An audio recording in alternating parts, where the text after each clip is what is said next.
নিশ্চিত ছিল যে টাইটেল স্পন্সর হিসেবে আর কোনো চীনা গোষ্ঠীকে ভারতীয় বোর্ড মান্যতা দেবে না।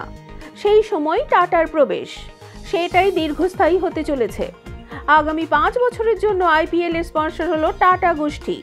তারা ভারতীয় ক্রিকেট বোর্ডকে বছরে দেবে 500 কোটি টাকা। এমনকি তারা যদি 5 বছর পরেও থাকতে চায়, সেই নিয়ে কথাও বলবেন বোর্ড কর্তারা।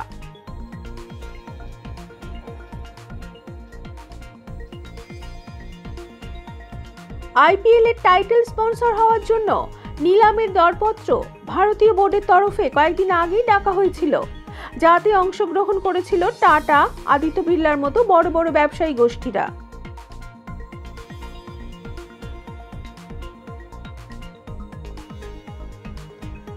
দু 2024 থেকে 2028 এই 5 বছর টাইটেল স্পন্সর হওয়ার লড়াই টান ছিল। মূলত লড়াই ছিল টাটা গোষ্ঠী এবং আদিত্য বিড়লা গোষ্ঠীর। দুই গোষ্ঠীর তরফে 5 বছরের জন্য 2500 কোটি টাকার বিড করা হয়। প্রতি বছর 500 কোটি টাকা দেবে বোর্ডকে। টাটা গোষ্ঠীর কর্তাদের গ্রহণযোগ্যতা ভালো লেগে যায় বোর্ডের।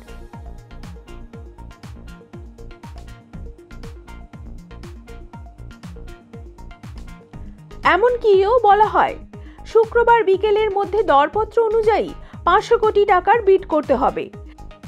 সেটি করে শেষ ল্যাপে বাজিমাত করে রতন টাটার সংস্থা।